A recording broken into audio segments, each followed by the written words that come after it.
ఆ రాత్రి ఆమె ఇంటికి చేరాలి. కాని చరిత్రలో ఒక కథగా మారిపోయింది. ఇది మర్చిపోలేని నిజం. 2012 డిసెంబర్ 16 న్యూఢిల్లీ. చల్లని రాత్రి. రోడ్లపై లైట్లు వెలుగుతున్నాయి. జనం తమ తమ జీవితాల్లో బిజీగా ఉన్నారు. ఆ సమయంలో ఒక అమ్మాయి తన స్నేహితుడితో నవ్వుతో ఇంటికి వెళ్తోంది. ఆమెకు తెలియదు ఆ నవ్వు ఆ రోజు చివరిదవుతుందని. ఒక బస్సు ఆగింది. వాళ్లు ఎక్కారు.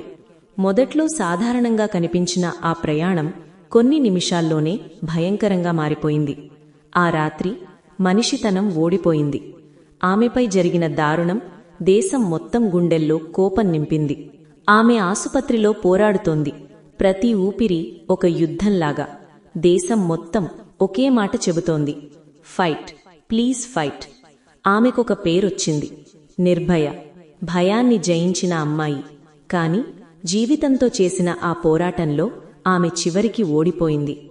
ఆమె కథతో దేశం మౌనంగా ఉండలేదు. రోడ్లపై నిరసనలు, చేతుల్లో కొవ్వొత్తులు, హృదయాల్లో కోపం.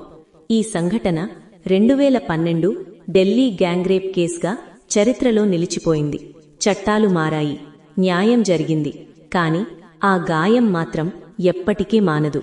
ఒక ప్రశ్న ఇంకా మిగిలింది. ఇంకా ఎన్ని నిర్భయలు కావాలి మార్పు కోసం? మార్పు మనతోనే మొదలవ్వాలి. Respect, protect, stand for women. ఈ వీడియో మీ హృదయాన్ని తాకితే మాటలకే పరిమితం కాకుండా మార్పుకు భాగస్వాములవ్వండి.